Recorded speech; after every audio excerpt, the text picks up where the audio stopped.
Donc, bonjour à toutes et à tous. Un grand merci aux intervenants d'avoir accepté de nous rejoindre ce soir. Donc, je vais vous présenter rapidement avant d'entamer la discussion. Alors, on a ici avec nous Emmanuel Bacri, qui est directeur de recherche au CNRS et également directeur scientifique du Health Data Hub. Nous avons également maître Nathalie Bellé, qui est avocate associée du cabinet Bellé Plus Avocat et spécialiste de l'innovation en santé.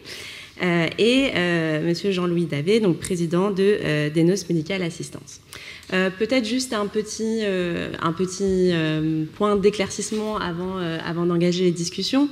Le sujet dont on va parler principalement ce soir est celui des bases de données de santé centralisées, puisque des données de santé, on en a finalement un petit peu de partout, mais on a surtout aussi des bases de données qui sont construites à partir notamment des feuilles de soins, donc de l'assurance maladie, qui sont rassemblées, anonymisées bien sûr, mais rassemblées dans une base de données centralisée qui s'appelle le SNIRAM, donc pour le Système national d'information interrégime de l'assurance maladie, et ce depuis les années 90. Donc voilà, c'est des bases qui sont assez anciennes.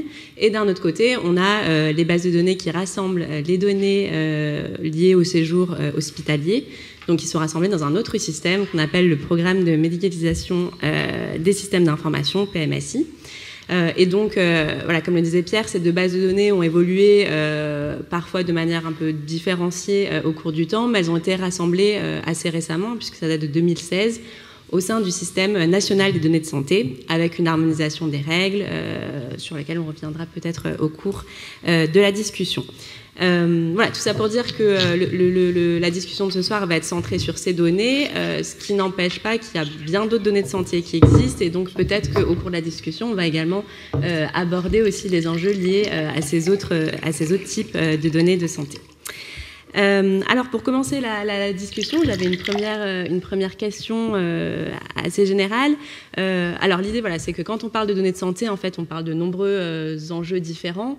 Les données de santé ne représentent pas la même chose selon les acteurs. Et donc, je vais commencer peut-être un petit peu par vous, pour savoir ce que représentent les données de santé pour vous dans le quotidien de votre métier. Allez-y, on va faire dans l'ordre, comme ça sera plus facile. Merci. Okay. Merci beaucoup pour l'invitation. Déjà, merci de m'avoir donné cette occasion. Alors, j'ai plusieurs métiers. Alors, dans le métier Health Data Hub, les données de santé, c'est au cœur de ce qu'on fait, puisque le Hub, qui est un groupement d'intérêt public qui a été créé maintenant il y a 3 ans, a pour mission principale de faciliter l'accès aux données de santé pour la recherche d'intérêt public, donc pour l'usage secondaire. Donc, on ne peut pas être plus concerné par les données de santé.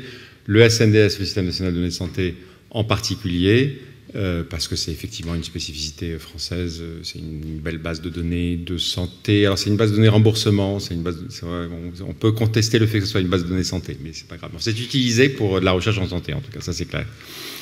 Mais pas que, en fait. Évidemment, on s'intéresse à toutes les typologies de données de santé, et c'est fondamental aujourd'hui. Le SNDS est une base merveilleuse sur laquelle on peut faire beaucoup de choses, mais dans laquelle il manque les données cliniques. Et donc, c'est quelque chose de très important, c'est de la compléter. Donc, au Hub, on a plusieurs missions qui s'associent à cette mission. Pour le faire très rapidement, on est le guichet unique d'accès aux données de santé aujourd'hui pour la recherche d'intérêt public. Alors, quand on parle de guichet unique, c'est hors tous les fast-track qui ont été construits par la CNIL, parce que en fait, l'accès aux données de santé en France, ça ne marche pas bien du tout. Mais ce n'est pas une spécificité française, je vous rassure aussi. Mais donc, il a fallu accélérer. Donc, il y a quand vous êtes médecin dans un hôpital, vous avez un accès sans passer par la CNIL, vous pouvez accéder aux données de santé. Il y a une gouvernance locale. Voilà, il y a plein. Et les industriels ont aussi, pour le PMSI, des accès. Voilà. Mais dès que vous sortez de ces fast-track, vous avez la pipeline de gouvernance nationale, et ça commence par le Hub. Donc ça, c'est notre première mission. Deuxième mission, on a mis en place une plateforme cloud à l'état de l'art d'un point de vue sécurité. C'est une des plus sécurisées de France, concernant, dit par la DINUM, c'est un audit de la DINUM. Alors vous en avez entendu parler de cette plateforme, je pense tous dans les journaux, on pourra en reparler si vous voulez. Et scalable, et qui n'a pas de pareil aujourd'hui en France, et notamment ce qui fait qu'on ne peut pas migrer ailleurs. Et troisième mission, évidemment, aider la collecte des données, mise en qualité des données, interopérabilité, on y reviendra, c'est des sujets absolument fondamentaux à l'échelle nationale, on est très actif en Europe, extrêmement de grande visibilité en Europe. Aujourd'hui, on est vu comme exemplaire, un exemple. Enfin, on est toujours reconnu avant en dehors de son pays que dans son pays, mais bon. Donc on a une reconnaissance européenne encore bien plus forte que la reconnaissance française qu'on peut avoir, et extra-européenne aussi. Donc collecte des données, travail avec beaucoup de producteurs de données, mise en place voilà, de programmes, de construction de bases, mise en qualité, etc. Et puis une 4e mission d'animation de l'écosystème de la donnée de santé, académique, industrielle, de la start-up au big pharma, national, européen et international. Merci. Maître Bellé. Donc moi, les données de santé, c'est mon quotidien professionnel, parce que c'est vrai que comme on conseille au cabinet des acteurs du système de santé, que ce soit des laboratoires pharma, des fabricants de DM, des assureurs, des mutuelles, beaucoup de pure players de la e-santé, mais aussi des groupements de cliniques, des acteurs de soins, des pharmaciens. Donc c'est d'abord, je suis d'abord confrontée aux besoins de ces clients face à ce qu'ils font, ce qu'ils peuvent faire, ce qu'ils ne peuvent pas faire des données de santé. Et donc mon quotidien, en fait, c'est la connaissance, la maîtrise et le conseil sur les différentes règles juridiques qui s'appliquent aux données de santé. Donc c'est vrai que, et ça c'est immédiat à dire, les données de santé, ça recouvre une très grande variété de types de données, même si c'est basé aujourd'hui sur une définition légale qui est posée et qui est commune à toutes ces règles. C'est-à-dire, au fond, on part de la définition des données de santé et qu'on soit un laboratoire pharma, un hôpital, une app santé ou wellness ou un dispositif médical logiciel, on traite potentiellement des données de santé. Donc, il y a une définition légale.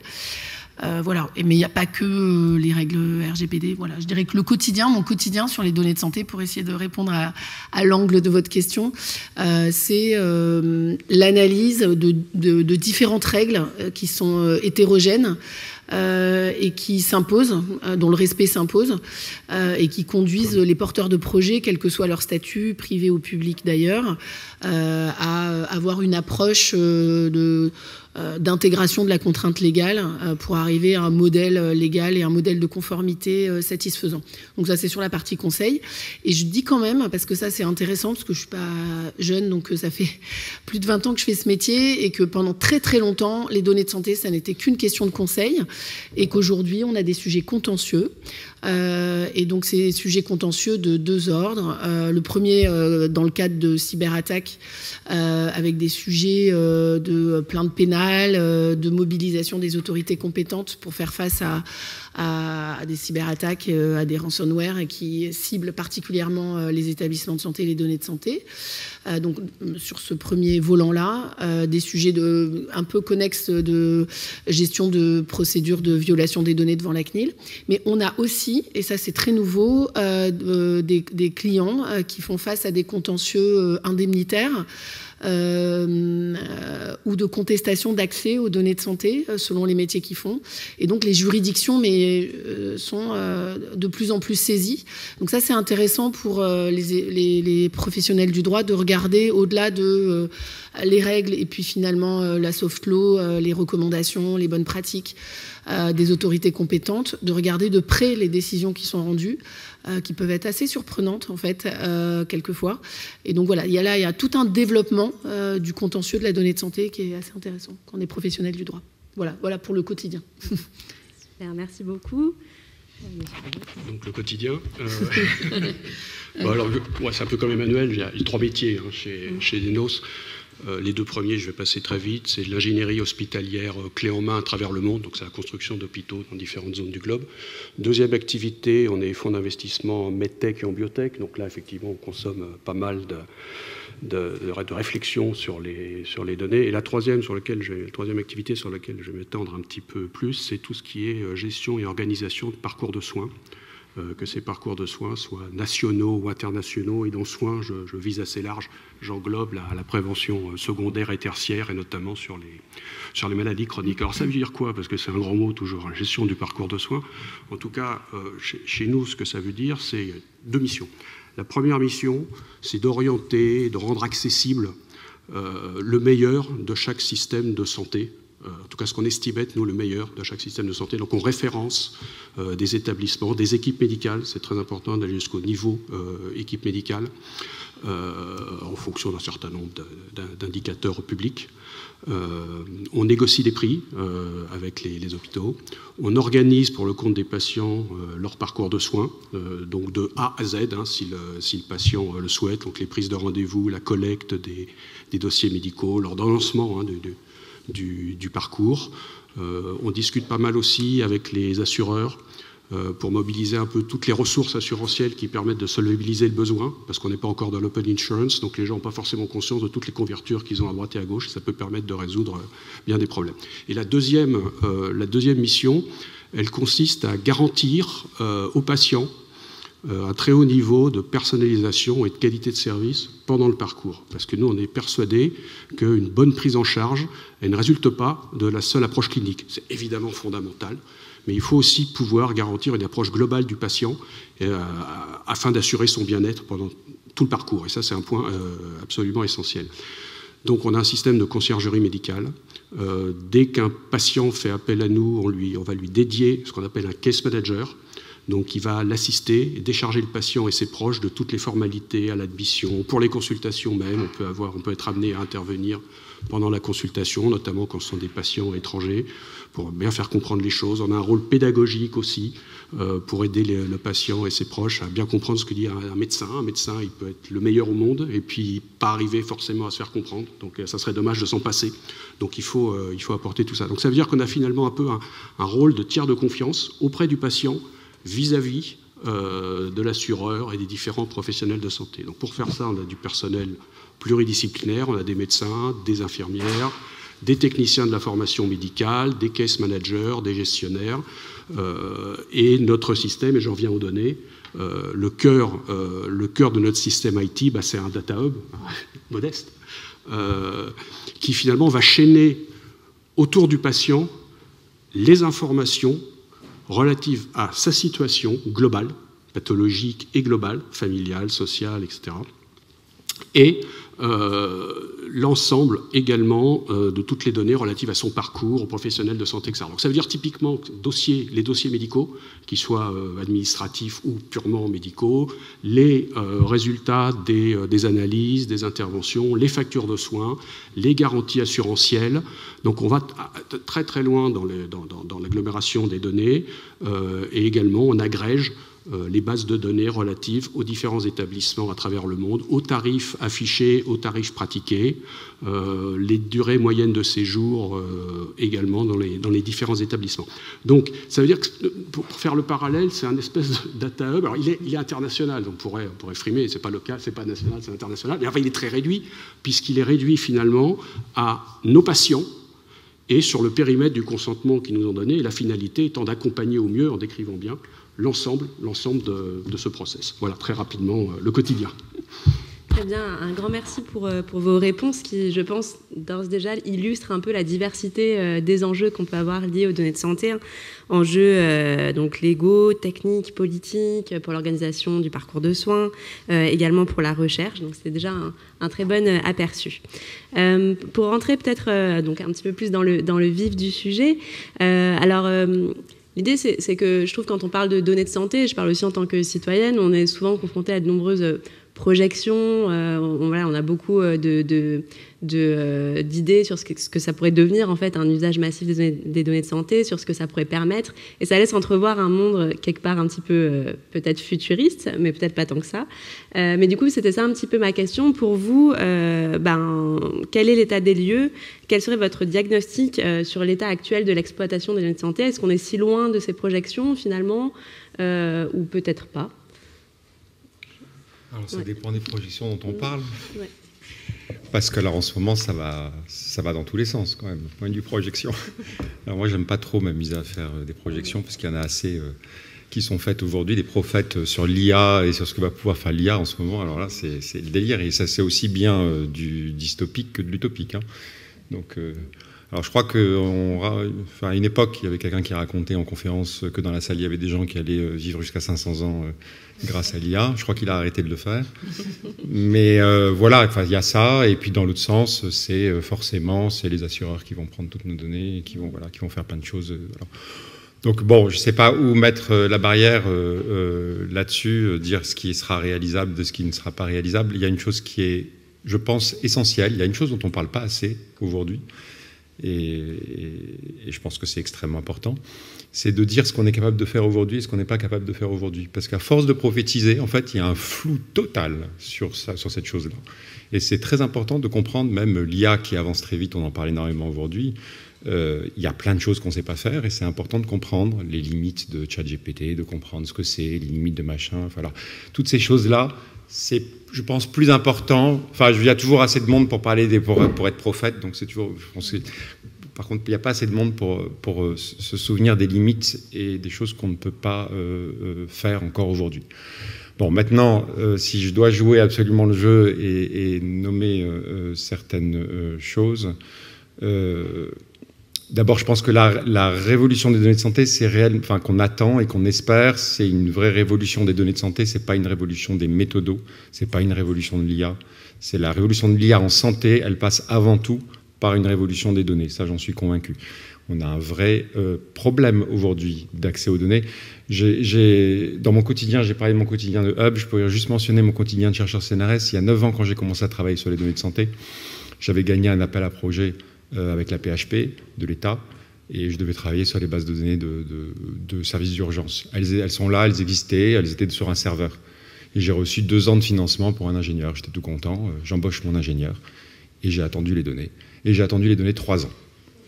Donc mon ingénieur a fait autre chose. Après, quand j'ai eu les données, j'avais plus d'argent. Mais bon, on s'est quand même débrouillé. Donc, c'est un énorme problème aujourd'hui. C'est pas que français, il faut pas se jeter la pierre. Voilà. Donc je pense qu'il y a une vraie révolution autour de ça. Ce qu'on peut espérer, on entend beaucoup parler de tout ce qui est médecine de précision, par exemple. Donc ça veut dire quoi? Ça veut dire, c'est certainement en oncologie qu'on va voir les premiers effets. Donc ça va être, on va plus soigner une pathologie, mais on va soigner une pathologie chez une personne bien particulière avec toutes ses spécificités et notamment bien sûr les spécificités génétiques qui sont les premières effectivement à regarder dans ce cadre-là. Donc là c'est évident qu'il y a déjà des progrès qui sont faits et on va aller rapidement certainement. En imagerie, c'est très clair qu'il y a dans l'aide au diagnostic, il y a des progrès qui sont faits. Mais non, je ne pense pas que les radiologues seront remplacés par l'IA, alors mais très très loin de ça. Voilà. Ça c'est pas une peur de mon côté. Qu'est-ce qu'on peut citer encore comme autre exemple? Non, voilà. Ensuite, vous avez tout ce qui est développement. Je les cite en vrac, je dois en oublier. Hein. Mais il y a tout ce qui est développement des médicaments.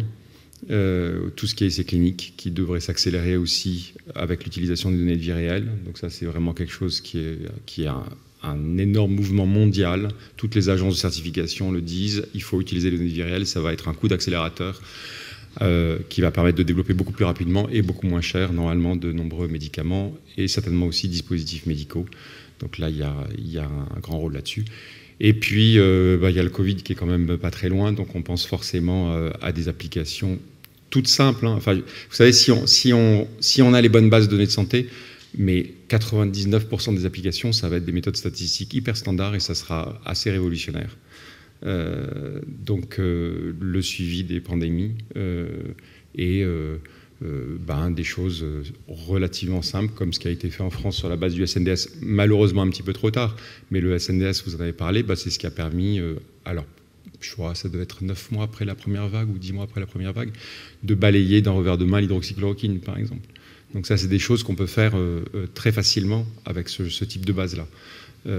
Donc de balayer pour dire qu'il n'y avait pas d'effet sur le Covid, bien entendu, ou pour indiquer que le vaccin, alors je crois qu'il y a une étude d'Epifar, que le vaccin sur les plus de 50 ans, donc c'est je crois 25 millions de personnes, quelque chose comme ça, a une efficacité de réduction par un facteur 9 des formes de Covid grave. C'est l'étude la plus grosse qui a été faite dans le monde.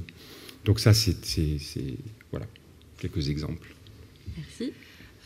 Donc moi, si je me place sur le terrain légal, ce que j'ai envie de vous dire quand même, c'est que y a un espèce de lieu commun, d'appel, d'incantation permanente et continue depuis des années à plus de règles autour des données de santé, tout le temps. plus de régulation, pour plus de confiance, pour plus de transparence, pour moins de risques. Qu'on se trouve être en France le pays au monde où il y a un niveau de protection le plus élevé, le plus complexe aussi. Qu'on est dans une situation un peu de vent contraire légaux, puisque je dirais que pour la France, il y a 4 blocs de règles, pour essayer de vous schématiser. Donc bien sûr le RGPD, la loi informatique et liberté, et je vais en dire quelques mots en détail. Vous avez le sujet du secret médical qui touche les données de santé.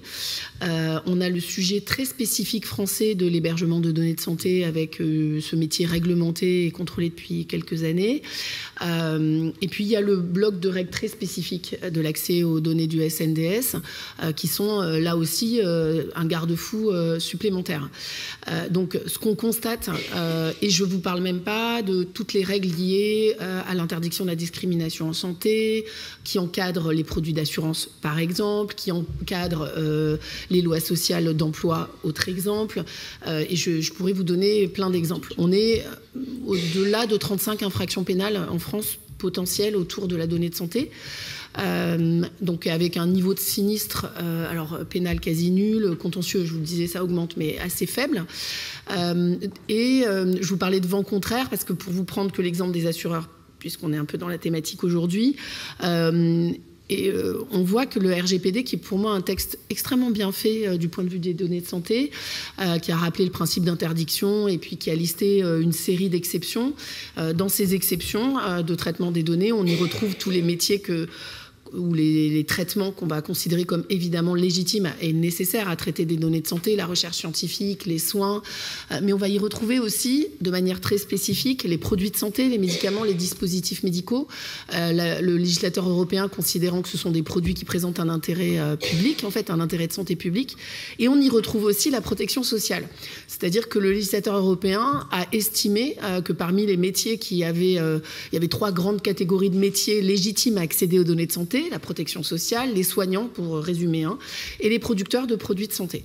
Bon, là, on est en vent contraire total avec la législation française, puisque, par exemple, pour l'accès aux données du SNDS, et je le dis sans parti pris, je pose là la description des textes, on a considéré que les assureurs et les fabricants de produits de santé étaient des catégories de professionnels à considérer de manière plus différente, plus stricte, avec un accès un peu déporté, intermédié par un laboratoire, ou la nécessité de démontrer une preuve négative de non-poursuite de finalité interdite. Donc là, pour moi, c'est typiquement un vent contraire. Et on doit faire avec, les acteurs font avec, d'ailleurs, difficilement.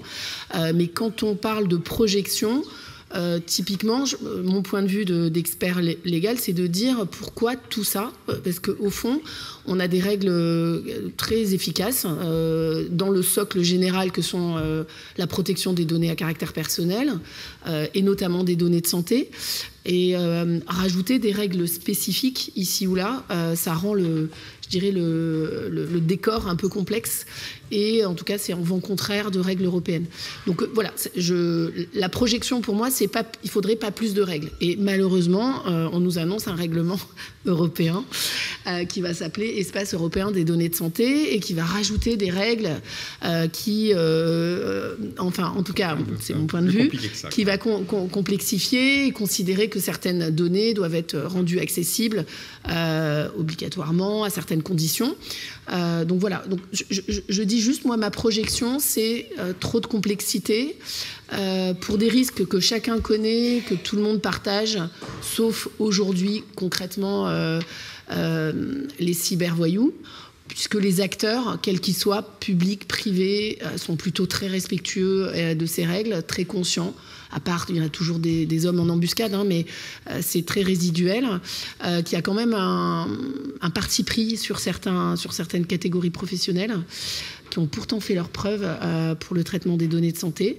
Donc moi, ma projection est un peu pessimiste. J'ai quand même envie de dire stop à la règle. On a déjà des règles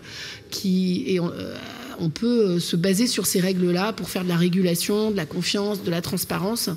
Si on pouvait s'arrêter un petit peu pour laisser aux acteurs le temps justement d'adapter leurs pratiques, d'accéder correctement aux données, de faire quelque chose avec ces données, ça serait pas mal. Voilà, c'est plutôt ça mon point de vue. Merci.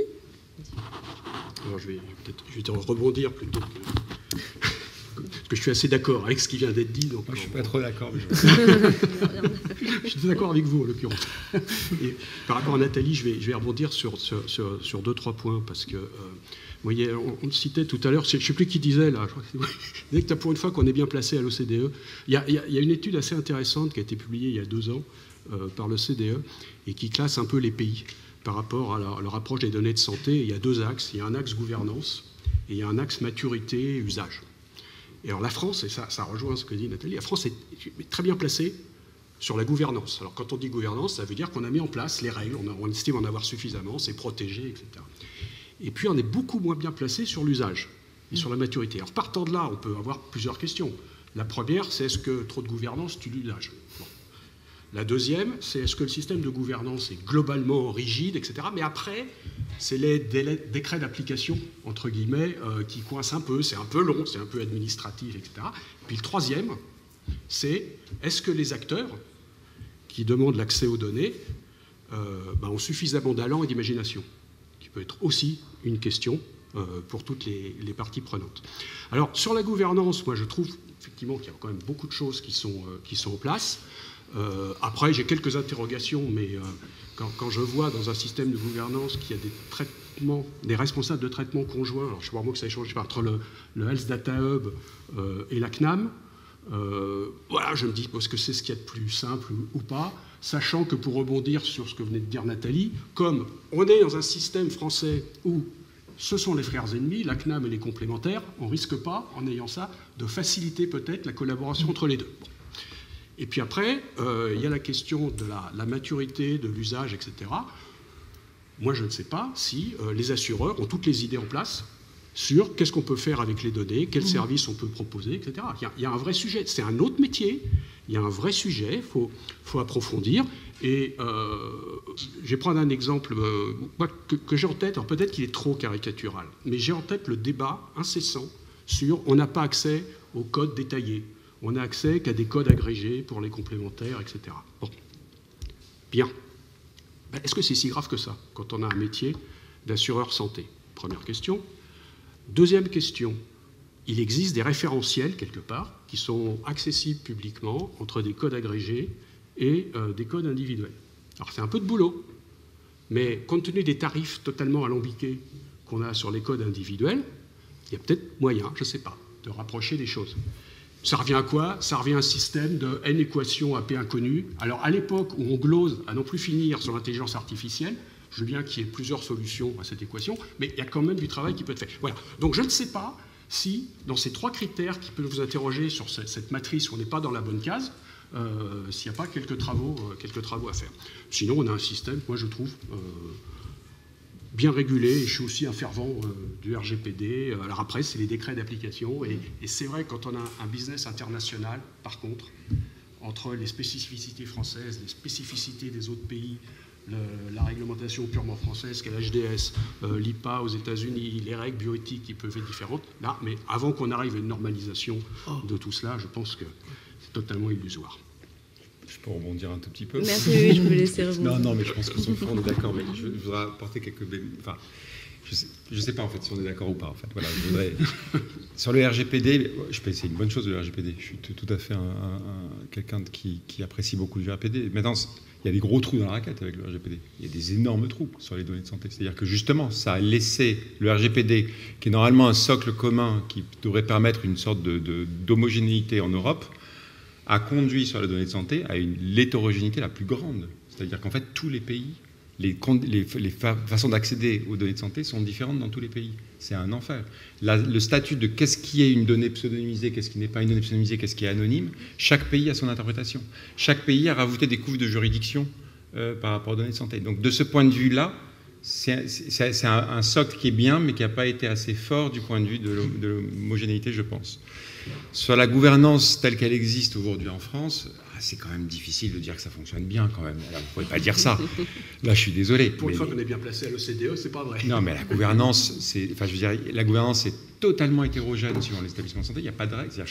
Toutes les gouvernances locales des méthodologies de référence sont différentes. Il n'y a pas de guidelines très précises. Elles sont très peu précises.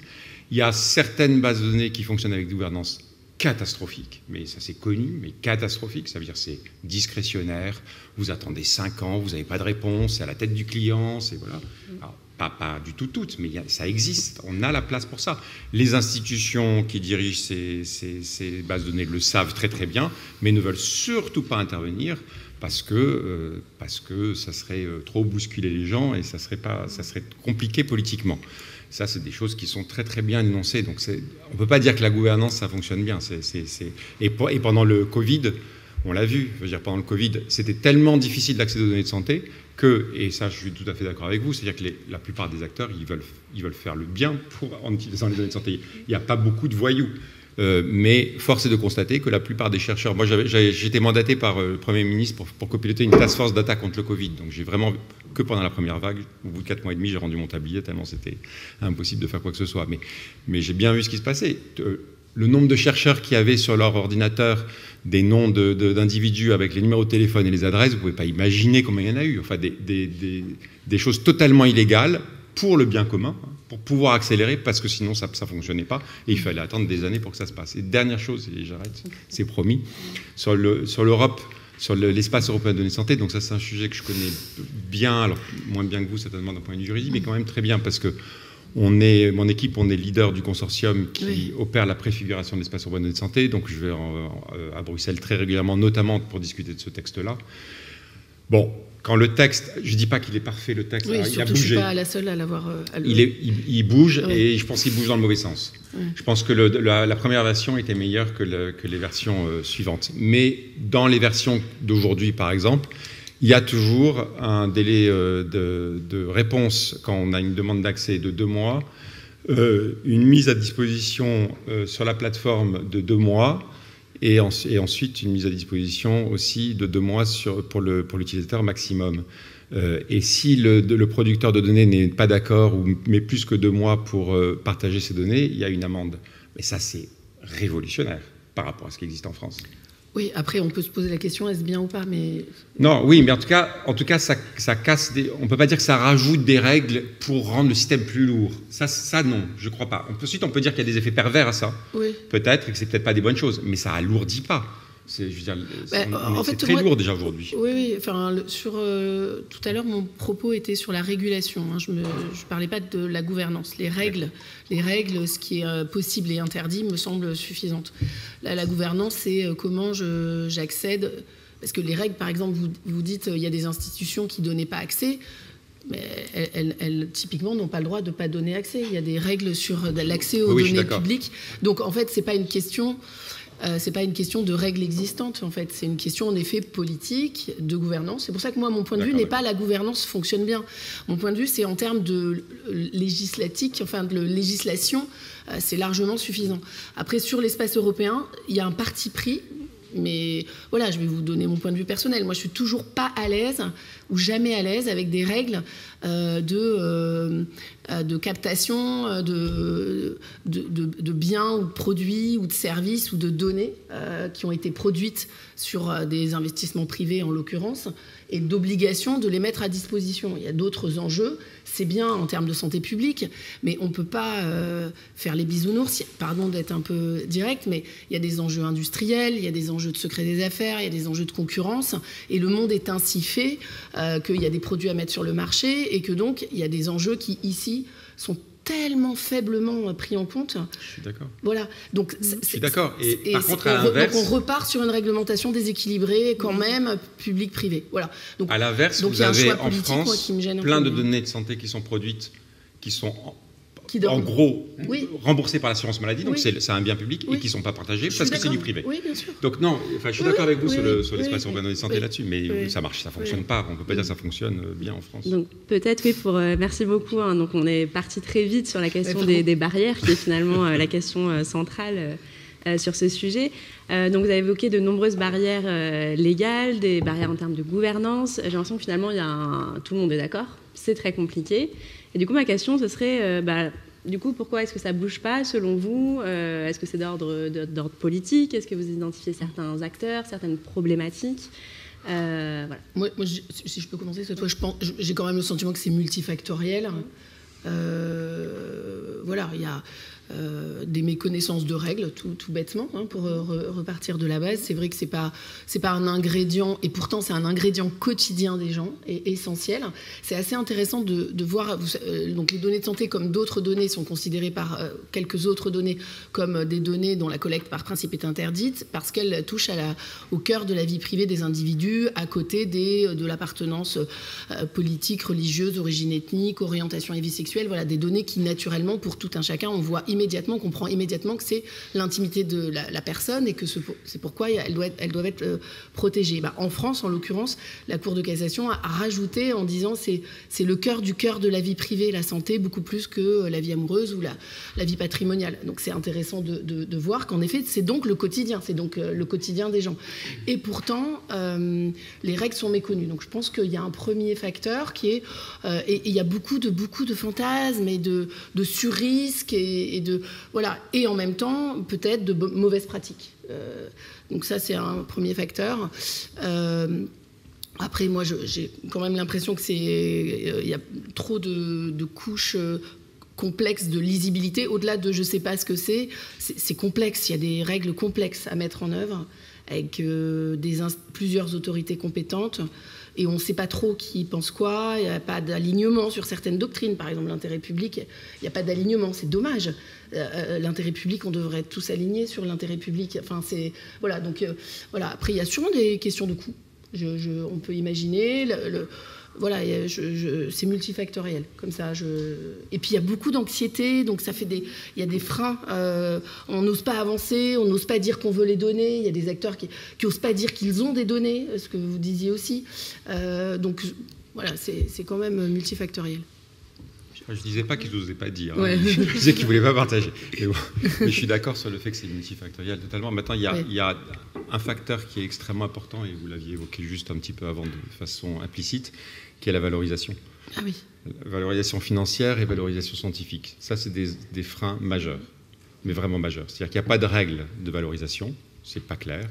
Et tout le monde a l'impression d'être assis, tous les producteurs de données ont l'impression d'être assis sur un tas d'or. Ça, c'est de façon générale, c'est pas que les données de santé, c'est de façon générale.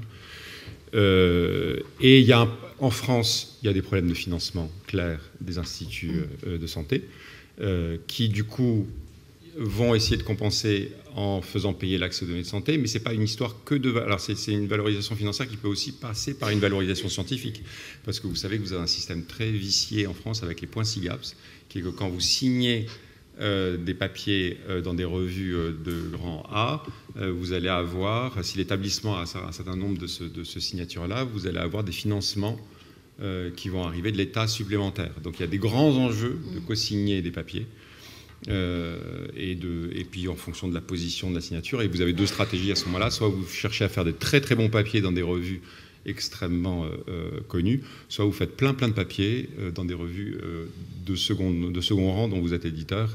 Ça, on connaît des gens qui ont fait ça pendant longtemps.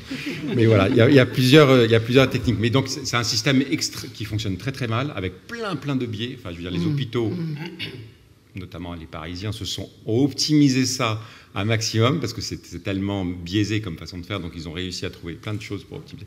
Donc la valorisation financière et la valorisation scientifique sont des freins absolument majeurs. Ensuite, là où je vous revois aussi, c'est la représentation dans les esprits du risque. Mais alors, on parle trop souvent, enfin on parle effectivement du risque de partage et du risque d'accès, etc. On ne parle pas assez souvent du risque de non-partage. Et qu'est-ce que ça entraînerait ? Et il faut parler des deux choses de façon équitable. Il faut pas faire une éducation orientée en disant aux citoyens allez-y, il faut absolument partager. Non, il faut expliquer aux citoyens quels sont les risques. Il y a des risques de partage. Le risque zéro, il n'existe pas. Mais qu'est-ce qui se passe si demain on arrête de partager les données de santé ? Il y a aussi des gros risques. Et ensuite, chaque citoyen fera son choix clairvoyant. Aujourd'hui, c'est très bien, c'est le citoyen qui décide effectivement qui consent ou qui consent pas, avec les opt-in, les opt-out. Enfin, il y a plusieurs systèmes. Mais son choix, il est tout sauf éclairé. Enfin, je veux dire, c'est juste mu par des fantasmes. Et ça, c'est la pire des choses. Allez-y. Juste parce que je pense aussi que cet aspect privacy, finalement, l'a emporté sur tout. Ça a absolument tout écrasé. On l'a vu sur les débats, sur tous anti-Covid, etc. Ça a tout laminé. Et on oublie, parce qu'on parle beaucoup des données personnelles vues du patient, mais du coup, on est en train de continuer à tuer tout ce qui est évaluation de la pertinence et de la qualité des soins. Et ça me paraît absolument fondamental. Il y a un grand débat sur les données des patients, mais le côté qualité des soins passe totalement à la trappe. Alors il y a des projets maintenant, on sait bien que dans le Health Data Hub, le SNDS, il y a forcément des projets qui doivent... Mais on a l'impression qu'effectivement, dans le risque à ne pas faire, ça on l'oublie complètement. Et même les professionnels de santé, eux, sont preneurs, parce qu'ils ont envie de se comparer avec d'autres, de comparer leurs pratiques, etc. Donc, on a absolument laminé, je trouve, la réflexion avec le côté privacy, qui est fondé par ailleurs. Moi, vraiment, je suis totalement d'accord avec ces deux points de vue, et c'est bien de se rappeler aussi, et pardon, je vais encore vous rappeler une règle, mais l'article 1 du RGPD place sur le même pied d'égalité la protection des personnes et la libre circulation des données, et va même jusqu'à dire que la protection des personnes ne peut pas être là pour entraver la libre circulation des données. Donc en fait, c'est assez intéressant parce que le législateur européen a bien sûr mesuré que la libre circulation des données pouvait être facteur de progrès socio-économique, santé publique. Donc en effet, je pense que c'est essentiel, ne serait-ce que pour avoir un propos balancé et donc plus rationnel et plus précis, de parler de partage et de pourquoi le risque à ne pas partager, et de parler positivement de la libre circulation. Merci beaucoup. On reviendra peut-être un peu sur ces enjeux lors des questions, notamment celle de l'altruisme des données, qui me fait penser à ce risque de non-partage et d'éducation aussi des citoyens au partage des données, notamment de santé. Alors pour conclure, peut-être sur une note un petit peu plus optimiste et prospective, quelles seraient, selon vous, les applications que vous aimeriez se voir se développer dans un futur proche ou lointain, dans lequel cet accès de données, aux données serait un peu facilité? Voilà, on va dire l'application idéale peut-être. L'espace personnel de données de santé, c'est une bonne idée. Si ça fonctionne, quand ça fonctionnera, bien, quand il y aura... Enfin, moi, un bouquet centralisé, sécurisé, accrédité, homologué, avec différents services de santé qui soient privés et publics, pour le coup, c'est une très bonne idée. Voilà. Sur un point d'accès unique pour le citoyen et pour à l'échelon de sa famille. Enfin, c'est une très bonne idée. Voilà. C'est mon point de vue. Comme ça. Merci. Donc, c'est la question porte sur les applications. Oui, sur un usage peut-être un peu plus concret, enfin, voilà, une idée d'application qui aurait un effet dans la vie aussi quotidienne. Alors, bon, hors ce que j'avais décrit déjà comme application, il y a deux grands champs qui sont malheureusement très très peu explorés et on le sait extrêmement importants. C'est la prévention. Donc là, il y a des enjeux majeurs et on n'est pas au niveau zéro, mais pas très très loin. Et il y a la santé environnementale, à laquelle je pense, qui est quelque chose d'énorme. Moi, je ne connaissais pas très bien il y a encore un an et demi. Là, on a monté des appels à projets autour de ça. Les chiffres sont terrifiants. C'est-à-dire que si vous regardez, par exemple, l'impact du bruit sur la santé des gens, mais c'est des chiffres monumentaux. C'est responsable d'un nombre de pathologies absolument énormissime. D'un point de vue économique, ça a des impacts énormes. Et là... Alors, là, on manque de données, en fait. Ce n'est pas tellement qu'il y a un accès difficile à des données, c'est qu'on n'enregistre pas les bonnes données. Il y a très, très peu de données. Et ça, c'est vraiment, je pense, il y a des progrès à faire absolument énormes là-dessus, avec des retombées qui seront très simples une fois qu'on aura les données, mais on pourra faire des choses incroyables avec. Merci. Alors moi, je n'ai pas d'application miracle. J'ai pas d'application miracle en tête. Rêver. J'ai juste une préoccupation sur le buzz ambiant, sur justement les applications. C'est-à-dire qu'il y a eu un moment de fantasme après le Covid sur... alors c'est très bien l'empowerment du patient, etc. Mais d'imaginer des tas d'applications en direct vis-à-vis du patient, donc du B2C, quoi. Et moi, je pense qu'il y a beaucoup à chercher côté plutôt B2B, donc en soutien des professions de santé, sur des réflexions globales telles que celle de la santé environnementale. Là, c'est pas du B2C, plutôt que de céder à ce buzz ambiant, comme quoi on va tout faire en appuyant sur une touche. Et je pense que derrière ça, il y a eu un effet vertueux du Covid qui a désinhibé un certain nombre de choses en France, parce que même la téléconsultation, c'était compliqué. Mais du coup, à la suite de ça, on a eu abondance de liquidités, des rêves fantasmagoriques et des valos qui sont montés jusqu'au ciel. Et je pense que là, ça commence à se casser la figure et on revient à la réalité. Et peut-être qu'on va voir apparaître maintenant des applications qui ont un sens. Moi, on vient souvent me voir en me disant, là, vous avez tant de patients, vous pouvez peut-être leur proposer ça, ça va les intéresser. Mais non, dès qu'on se pose la question, ça va apporter quoi aux patients? Avec ce qui se passe en IA, on ne peut pas dire qu'on revienne à la réalité tellement. Non, mais donc pour l'instant, rien. Et même sur l'IA, moi je me pose des questions, je n'ai pas la réponse. Mais sur les algorithmes, je ne vais pas les appeler d'assistance au diagnostic. Vous allez remplir un certain nombre de choses, vous avez peut-être une analyse sémantique de l'IA derrière qui va vous retourner quelque chose.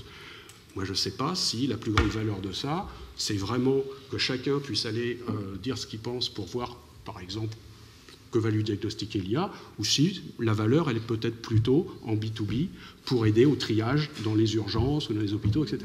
Et je pense que là, il faut vraiment balancer et qu'il faut qu'il y ait un retour à la réalité sur la spéculation, les levées de fonds autour de ça, parce que ça va finir par décrédibiliser une grande partie du secteur. Super, merci beaucoup pour vos réponses très claires et vraiment passionnantes. Je vais maintenant ouvrir les questions à la salle. On va avoir un micro qui se balade quelque part. On a perdu le micro. On n'a pas besoin de micro. Superbe. Eh bien, alors oui, la salle, je vois... Est-ce que quelqu'un aurait une question pour commencer? Ah, pardon, je vous voyais. Oui, j'avais une question pour rebondir sur ce que vous disiez sur la santé environnementale et l'absence de données. Moi, j'avais le sentiment qu'il y avait un potentiel de données assez important qui n'étaient pas des données de santé, mais qui étaient des données qui avaient un lien avec la santé. J'imagine que, par exemple, des données de consommation, on a beaucoup de supermarchés, par exemple, qui regroupent beaucoup de données sur la consommation d'un certain nombre de leurs clients.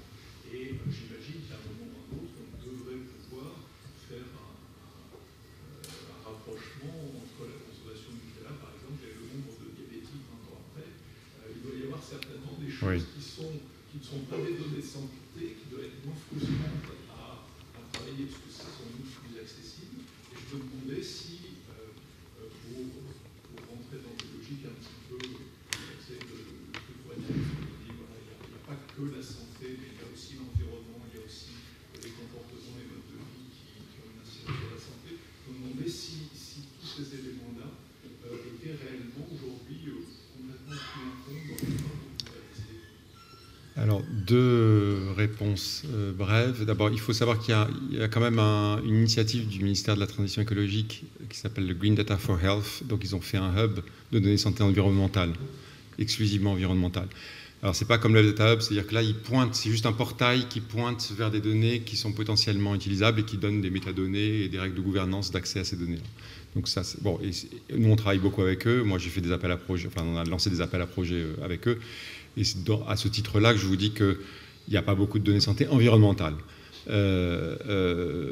Ça, c'est très compliqué. Et elles ne sont pas de très bonne qualité. Par exemple, sur le bruit, il n'y a pas grand-chose, en fait. C'est assez compliqué, en fait. Il y a bruit Paris, mais bon, ensuite, à part Paris, voilà, on a vite fini. Par rapport à votre histoire de Nutella, c'est pas demain la veille, ça, que ça va se passer.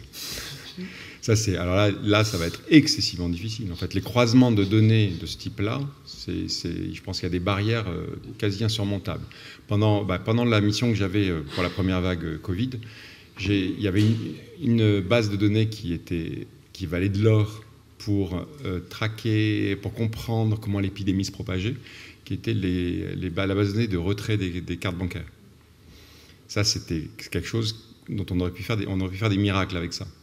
Cette base-là, j'ai essayé de la faire ouvrir pour certains chercheurs. C'était totalement impossible. Elle est effectivement ouverte à certains chercheurs. C'est toujours les mêmes. Il y a un petit happy few. Et ce n'est pas forcément les grands économistes ou quoi que ce soit. Hein. C'est certaines personnes qui ont l'habitude d'y avoir accès. Je pense que ça se compte sur les doigts d'une main ou de deux mains, mais pas plus. Et personne n'y a accès sinon. Et c'était impossible à ouvrir. Totalement impossible à ouvrir, même en première vague Covid. Alors cela dit, en première vague Covid, vous ne pouvez pas imaginer de façon générale à quel point les portes se sont fermées quant au partage des données. Ça a été plus que tout. Ça n'a jamais été autant fermé que pendant le Covid. Mais particulièrement... alors voilà, donc Alors toutes les bases un peu sensibles du type consommation qui attaquent, en plus si vous attaquez directement des marques, alors là c'est fini, là c'est fini. Voilà. Et puis alors, mais on peut parler, quand est-ce qu'on va pouvoir chaîner les bases de l'INSEE avec des bases santé? Là, ça serait, enfin, je veux dire, là ça va être, mais on va trouver des choses totalement délirantes si on peut faire ça. Ça c'est de l'explosif en barre, ce genre de choses. Hein. Et ça, on sait que ça sera pas, ça va se faire tout de suite du tout.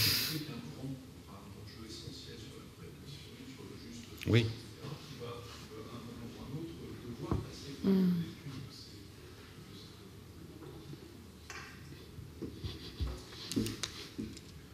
Merci. Oui.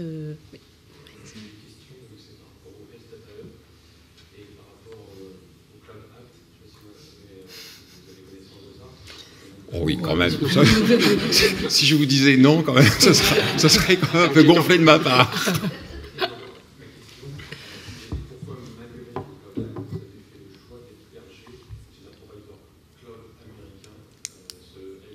Alors bon, on peut faire une conf d'1 heure là-dessus, mais je vais essayer d'être bref. On pourra en discuter encore après. Alors déjà, première rectification de votre question, c'est pas nous qui avons fait le choix. Qu'on soit clair quand même. Je veux dire, c'est l'ANSSI, c'est le gouvernement, c'est pas du tout un choix du hub. C'est pas à nous de décider qui on va aller, surtout sur un choix aussi important.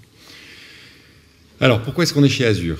Déjà, il faut comprendre qu'est-ce que ça veut dire être chez Azure, parce qu'on peut confondre plein de choses. Donc, on est sur les machines Azure, des machines qui sont effectivement en France, qui sont en banlieue parisienne.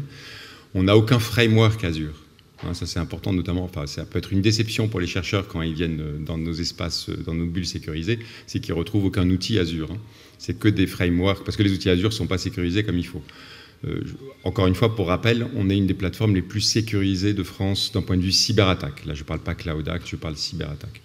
Donc, si vous voulez être sécurisé au niveau de sécurité auquel on est et qu'on nous a imposé peut-être trop fort, parce que le SN, il faut savoir que hébergeur de données de santé, ça ne suffit pas. Hein, comme vous le disiez, en fait, le SNDS, ça demande un référentiel de sécurité SNDS qui est beaucoup plus sécurisé qu'un simple, entre guillemets, hébergeur de données de santé. Donc, si vous voulez avoir cette sécurité-là, et si vous voulez avoir des services cloud, ben, il faut pas se leurrer. Enfin, vous demandez à n'importe quel start-upper. Il n'y a rien. Il n'y a aucune offre en France. Il n'y a rien. Rien. Mais demandez, enfin, c'est pas à nous, il faut demander aux gens qui font ça tous les jours. Et regardez le nombre de gens qui ont quitté les clouds français il y a 2 ans. Enfin, il y a un exode par rapport à ça terrible, parce que ça ne fonctionne pas du tout, parce que l'offre n'a rien à voir.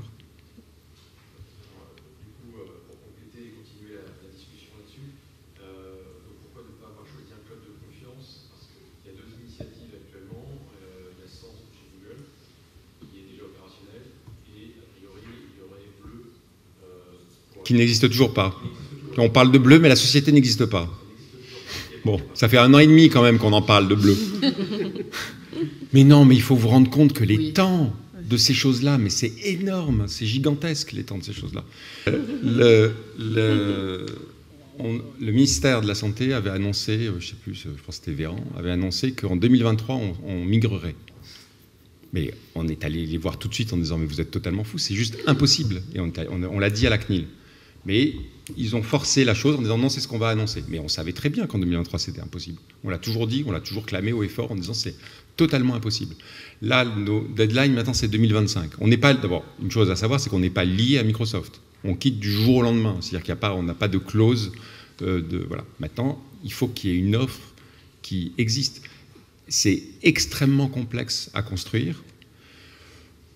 Être un cloud pour être la plateforme de données de santé de l'État, c'est pas forcément, d'un point de vue business, extrêmement rentable.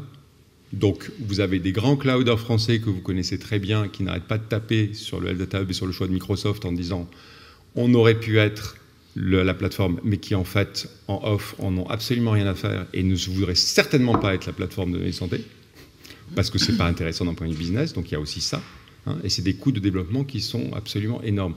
Donc on a fait un audit, je ne sais pas si vous avez vu passer ça dans les journaux, parce qu'il y a un député qui nous attaque régulièrement et qui a critiqué le fait qu'on n'a pas sorti, on a fait un audit avec l'ANSSI, avec la DINUM, c'est régulier, pour savoir où est-ce qu'on en était en France. Et l'Élysée a été très clair, et les juristes du Hub ont été très clairs sur le fait qu'on n'avait pas le droit de diffuser cet audit. On n'a pas le droit de diffuser cet audit parce qu'on n'est pas là pour distribuer des mauvais points et on va se faire attaquer en justice si on commence à les distribuer. Mais l'audit que nous, enfin c'est pas nous qui l'avons mené particulièrement, c'est un constat qui est assez terrible. Ça marche pas. Enfin, il n'y a pas grand-chose qui marche de façon correcte. Voilà. Maintenant, nous, on dit que 2025, ça sera possible. C'est ce qu'on espère. Et on suit tous les clouders qui existent. On est avec eux, on les accompagne. Tous ceux qui sont d'accord pour y aller, Bleu les premiers. Mais force est de constater que Bleu a pris un retard énorme. Et les solutions hybrides, pas clair que ça satisfera tout le monde. C'est une solution intermédiaire, mais à mon avis, ça ne va pas durer très longtemps, ces solutions-là. Elles seront critiquées aussi du point de vue de la souveraineté. Un grand merci pour cette réponse très, très précise. Peut-être une dernière question avant de devoir clôturer cette table ronde.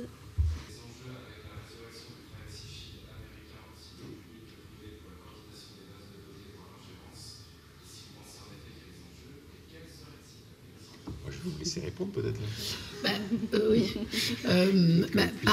Par principe, si jamais le nouveau Privacy Shield était en place et n'était pas contesté par M. Schrem, ce qui est quand même ce qui serait surprenant, le fait qu'il ne le conteste pas, en principe, c'est fait pour ça. C'est fait pour lever ce type de problématique, en partie, puisqu'on vient de l'expliquer.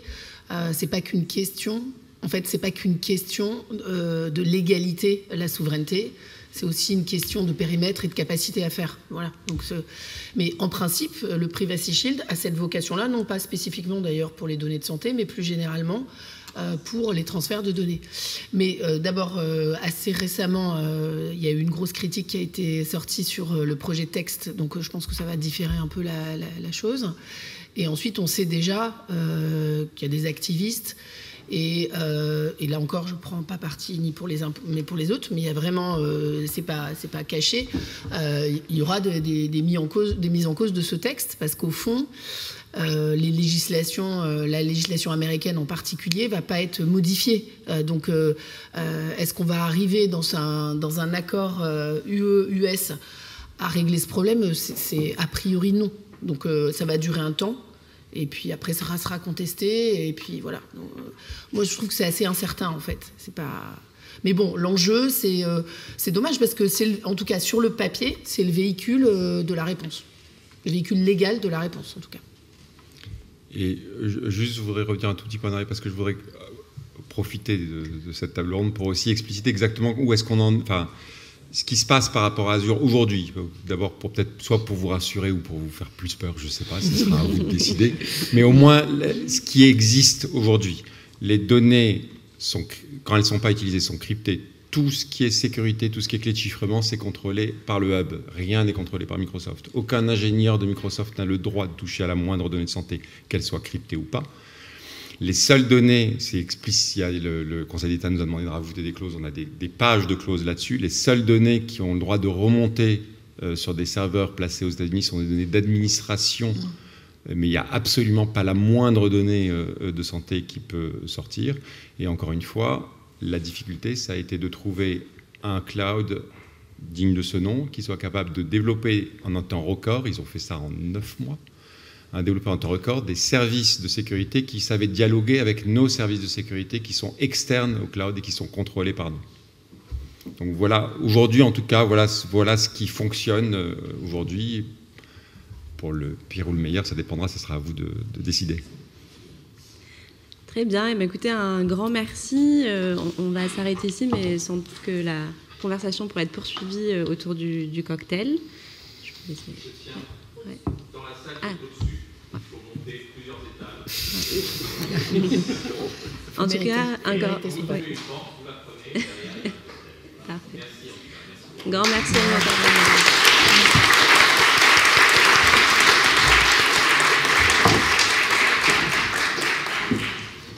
désolé si la virulence reste pas complètement. Non, mais je suis d'accord.